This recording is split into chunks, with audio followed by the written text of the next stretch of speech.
Bonjour, c'est la troisième partie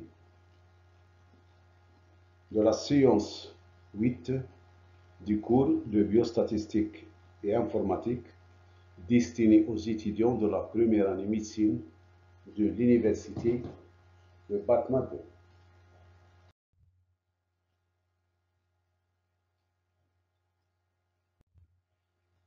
Dans cette séance, on va continuer avec la formule de Bayes. Donc, commence par la forme simple de la formule de Bayes qui dit la chose suivante. Donc, si A et B sont deux événements, chacune de probabilité non nulle, on a la formule suivante. Donc, P de A sachant B est égal à P de B sachant A fois P de A sur P de B. Cette formule s'appelle formule simple de Bayes et résulte de la définition de la probabilité conditionnelle et de la formule des probabilités composées qui nous donne la probabilité de l'intersection d'événements en fonction de probabilité conditionnelle. L'intérêt de cette formule de Bayes résulte dans le fait que on peut calculer une probabilité conditionnelle en échangeant les rôles des deux événements. Ici, donc, on peut calculer la probabilité de A sachant B en utilisant la probabilité conditionnelle de B, la probabilité de B sachant A. Vous remarquez donc que les rôles sont inversés. A pris la place de B et B a pris la place de A. Voilà donc.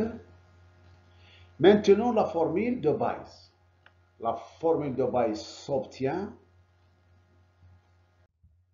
si on considère un système complet, formule de n événements.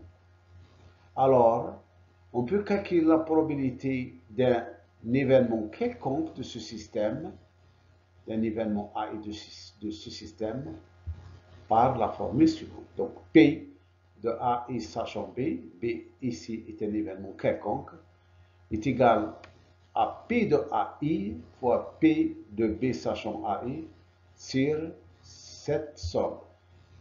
Cette somme, c'est la probabilité de B. C'est la probabilité de B.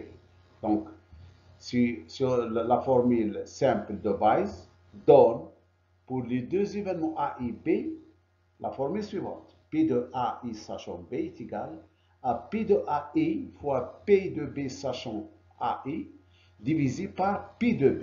Maintenant, on peut décomposer la probabilité de B en utilisant le système complet A1, A2, etc. A1. Okay, donc, on aura P de B. C'est P de B inter A1 plus P de B inter A2 jusqu'à plus P de B inter A1. Et ensuite, on écrit la probabilité de l'intersection en fonction d'une probabilité conditionnelle en utilisant la formule des probabilités composées. Donc ici, on a P de B inter A1. On peut l'écrire sur la forme P de B sachant A1 fois P de A1. La même chose plus la deuxième probabilité, c'est la probabilité de l'intersection P de B inter A2. On la remplace par P de B sachant A2 fois P de A2. Et la même chose pour la troisième intersection jusqu'à la nème intersection qui est P, la probabilité de B inter AN, qui est égale à la probabilité de B sachant AN fois P de AN. Donc ça, c'est la formule de Bayes. Donc remarque, donc comme on l'a dit, l'intérêt de la formule de Bayes nous permet de calculer une probabilité conditionnelle en échangeant les rôles des deux événements en question. Ici, on peut calculer P de A sachant B en utilisant P de B sachant A. On illustre la formule de Bayes par un exemple simple. Donc, on considère ici une classe de 30 élèves composée de 20 filles et de 10 garçons. Les deux langues étrangères sont le français et l'anglais. On choisit au hasard un élève de la classe et on définit les événements suivants. A. La langue étrangère de cet élève est l'anglais, FR. La langue étrangère de cet élève est le français, G. Cet élève est un garçon, F. Cet élève est une fille. Avant de commencer, on remarque que les deux événements A et FR forment un système complet. Et les deux événements G et F forment encore un système complet. Donc, les données, encore les données, on suppose les données suivantes, vérifient. La probabilité de A sachant G est égale à 2 cinquièmes. Et la probabilité de A sachant F est égale à 1 quart. Et on se propose de répondre aux questions suivantes. Donc, calculer les probabilités de G et les probabilités de F. De B, petit b, calculer les probabilités de l'intersection A inter G et A inter F. C, calculer la probabilité de A et la probabilité de FR. D, utiliser la formule de Bayes pour calculer la probabilité conditionnelle, la probabilité de G sachant A.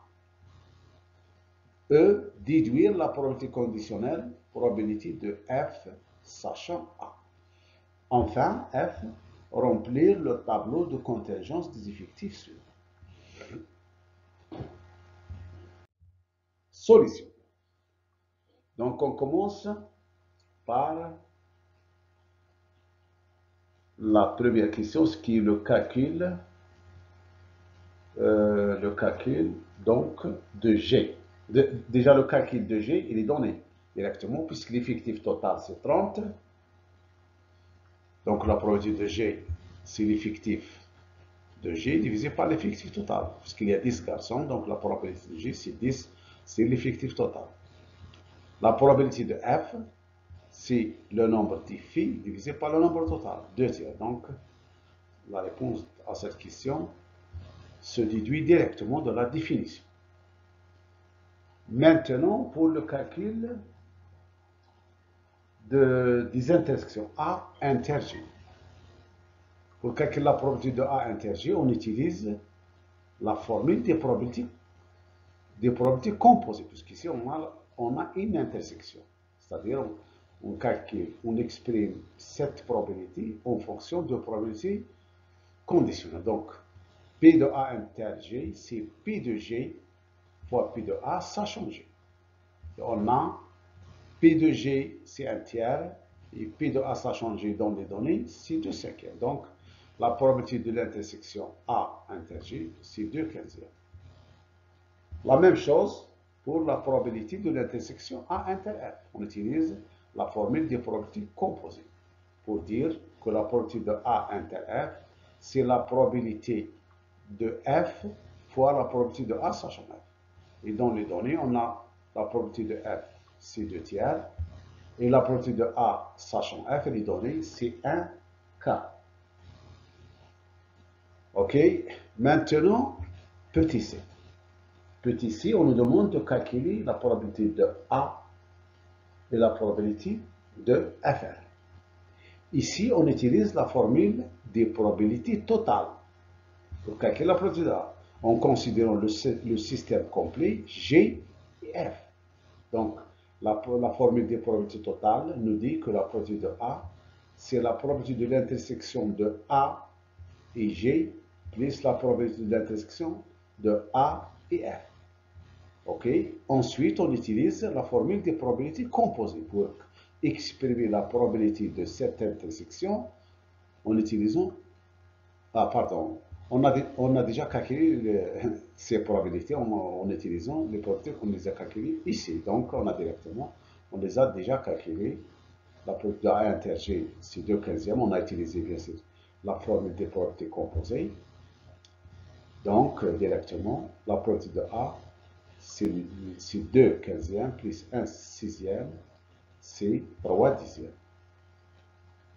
Okay, donc, et la probabilité de FR, okay, puisque A et FR forment un système complet, donc la probabilité de A, la probabilité de A plus la probabilité de FR est égale à 1, évidemment, parce que A union FR, c'est l'espace fondamental. Et la probabilité de l'espace fondamental, c'est 1. Donc, et puisque dans le système complet, l'intersection est vide, donc on a deux événements, A et FR, dont l'intersection est vide. Alors la probabilité de l'union est égale à la somme des probabilités. Donc P de A, union FR, qui est la probabilité de l'ensemble fondamental égale à 1, est égale à la probabilité de A plus la probabilité de FR. D'où la probabilité de FR, c'est 1 moins la probabilité de A. Et on trouve 7 dixièmes. Donc ça, pour la question C. Donc on a calculé P de A et P de FR. D. Pour la question D, utilisez Bayes pour calculer la probabilité conditionnelle P de G sachant A. Voilà donc la probabilité de G sachant A par définition, c'est ça. C'est la probabilité de l'intersection par définition divisée par la probabilité de A. Donc, ensuite, on utilise la formule des probabilités composées. P de G inter A, c'est P de G fois P de A sachant G. Voilà, donc ici, cette expression, ça égale à ça, c'est la formule de Bayes. Simple, c'est la formule simple de Bayes. Bien sûr, on a calculé la propriété conditionnelle de G sachant 1 en utilisant la propriété conditionnelle en inversant les rôles. Voilà. A, ici, a pris le rôle de, la place de G, et G a pris la place de A. Donc ici, c'est la formule de Bayes.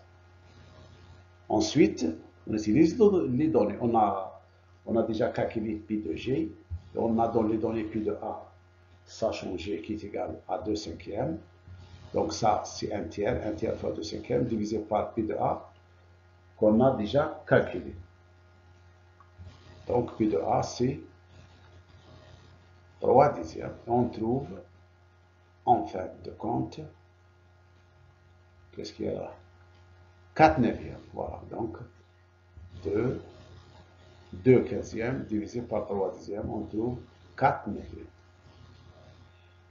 Et pour la probabilité de f sachant A, puisque on a A ici, ici, la somme de ces deux probabilités, la probabilité de G sachant A plus la probabilité de G bar ici, c'est F, est égale à 1. Donc la probabilité de F sachant A est égale à 1 moins la probabilité de G sachant A. Donc, sachant A, donc la probabilité de F sachant A est égale à 1 moins 4 neuvièmes. Donc c'est 5 neuvièmes. Voilà. Donc on a répondu à toutes les questions. Bon, il reste encore le remplissage des tableaux de contingence. Donc, pour remplir le tableau de contingence, on doit bien sûr calculer les effectifs. Les 4 effectifs des 4 cellules, qui sont les effectifs des intersections. Puisqu'on a ici, donc ici, voilà. Donc on a le premier caractère, c'est sexe, avec 2 modalités, et la langue avec 2. Donc on a ici combien de cellules? On a 2 fois 2 cellules, c'est-à-dire 4 cellules. Donc, pour calculer ça, pour calculer l'effectif, ça 4, on a calculé la probabilité de G de G inter A. L'effectif, c'est l'effectif total par l'apport. Donc l'effectif de G inter A, c'est l'effectif total qui est 30 multiplié par la propriété de l'intersection et on trouve 4. La propriété de l'intersection qu'on a déjà calculée. L'effectif de cette cellule, c'est l'effectif de G inter FR. On a calculé la probabilité de cet événement. Donc l'effectif, c'est grand T qui est 30, multiplié par cette probabilité, on trouve 6. La même chose pour cette cellule et pour cette cellule. OK. Donc après avoir calculé les 4 effectifs, on peut compléter le tableau en calculant les totaux. Donc ça, ici, c'est le total de la première ligne. Ici, c'est le total de la deuxième ligne. Ici, le total de la première colonne. Ici, le total de la deuxième colonne. Ici, le total général est égal à 30. Une autre méthode pour résoudre l'exercice, c'est d'utiliser le diagramme arborescent. Voilà, donc, on a ce diagramme. Donc, on a oméga ici. On utilise le système complet formé de deux événements garçon-fille. Voilà. Les proportions des garçons et des filles. Donc, ici, c'est un tiers, ici, c'est 2 tiers. C'est la probabilité de G, donc c'est la probabilité de F. Ensuite, on a les propriétés conditionnelles. On a P de A sachant G, elle est donnée, c'est 2 cinquièmes. Et on a P de A sachant F, elle est donnée, c'est 2 tiers. Donc P de A, non, pardon. P de A sachant F. Ici, il y a une petite erreur. Donc ici, non, ici, c'est pas 20 sur 30. P de A, ici, c'est P de A sachant F, qui est égal à 1 quart. Donc ici, c'est 1 quart. Hein. Il y a une petite erreur ici, c'est pas... il y a une erreur de frappe ici. C'est pas 20 sur 30. 20 sur 30, c'est la probabilité de F. Ici, c'est la probabilité de A sachant F. 1 quart, corrigé. Ici, c'est 1 quart. OK. En utilisant les données, on peut compléter le tableau. On rappelle que la somme de deux branches, la somme des probabilités de deux branches, c'est toujours 1. Donc ici, puisqu'ici c'est 2 cinquièmes, ici, on doit avoir 3 cinquièmes. Donc la probabilité de FR, ça a changé, c'est 3 cinquièmes. Ici, c'est 1 quart. Ici, donc, c'est 1 moins 1 quart, c'est 3 quarts. Et après avoir rempli toutes les probabilités, on peut calculer les probabilités de l'intersection directement. La probabilité de l'intersection A inter G, c'est P de G fois P de A, ça a changé. Donc, c'est le produit. C'est 10 sur 30 fois 2 cinquièmes. Ça, le produit nous donne la probabilité de l'intersection A inter G. Ici, la probabilité de l'intersection FR inter G. Donc, c'est P de G qui est 10 divisé par 30 multiplié par 3 cinquièmes. OK. La même chose ici. Voilà, donc on a corrigé ici. Donc, c'est 1 quart, comme je l'ai dit. Donc, on a complété le tableau. On peut même calculer les probabilités des intersections directement sur le diagramme. Plutôt, on a complété le diagramme arborescent. Ici, on travaille ici sur un diagramme arborescent et non sur le tableau de contingence. Voilà, donc on peut calculer les probabilités des intersections. OK. Voilà. Donc, P de A inter G, c'est le produit de 15e. P de G inter FR, c'est le produit, c'est un seul. P de A inter F, voilà. P de FR inter F, c'est un demi. Ici, on peut répondre à n'importe quelle question en utilisant ce diagramme. OK. Voilà donc déjà P de A. Donc P de A, on peut, pour calculer P de A, directement, on utilise la formule des probabilités totales. C'est P de A inter G, qui est 2 quinzièmes, plus pi de A inter F, qui est 1 sixième. Donc, pi de A, est égal à 2 quinzièmes plus 1 sixième. Voilà. C'est 3 sur 10. Voilà. On peut aussi calculer donc pi de A. Et pi de FR, on peut utiliser directement du diagramme. Pi de FR. Pi de FR, c'est pi de FR inter A, qui est 1 cinquième, plus la probabilité de FR inter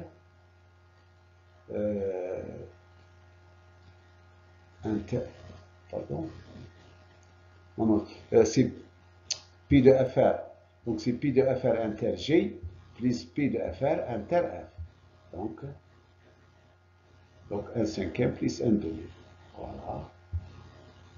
Ou on peut également utiliser le complémentaire, parce que FR et A sont deux événements complémentaires, ils forment un système complet, donc on peut utiliser directement le complémentaire en disant que pi de FR c'est 1 moins pi de A c'est égal à 7 dixièmes. Maintenant, pour la propriété conditionnelle,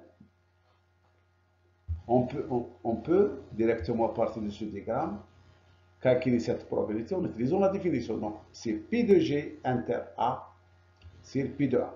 La formule de base nous permet de calculer la probabilité de l'intersection. Ok, mais ici, on l'a calculé directement sur le diagramme. On a pi de G inter A, c'est 2 quinzièmes. Donc, ça, c'est 2 quinzièmes divisé par pi de A qu'on a calculé à partir du diagramme. On a trouvé 3 dixièmes. Donc, c'est 2 quinzièmes divisé par 3 dixièmes. On trouve 20 sur 45. Et pour calculer pi de F sachant A, on utilise le complémentaire. Ou on peut utiliser le diagramme. Utiliser le diagramme arborescent. Et la définition de la probabilité conditionnelle. Donc, on peut utiliser l'autre méthode, c'est pi de F sachant A, c'est pi de F inter A. Pi de F inter A, qui est ici, donc 1 sixième, divisé par pi de A, qu'on a déjà calculé, c'est 3 dixièmes, et on trouve la même valeur, 5 dixièmes. Donc ici, on a montré comment utiliser la formule de base pour calculer une probabilité conditionnelle en inversant les rôles. Donc ici, on a utilisé la formule de base dans le cas d'un système formé de 2 événements. Donc, je crois qu'avec cet exemple, on termine notre présentation. On se verra pour la prochaine présentation qui concernera les variables aléatoires. Merci de votre écoute.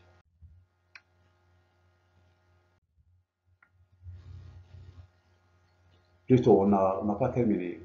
Pour remplir les effectifs, voilà, on peut utiliser le diagramme. Donc, pour remplir le tableau de contingence, on n'a pas terminé. Je continue donc quelques secondes. Donc, on calcule les effectifs. Voilà, on trouve les 4 effectifs qui composent les cellules de notre tableau de contingence qui est formé de 4 cellules.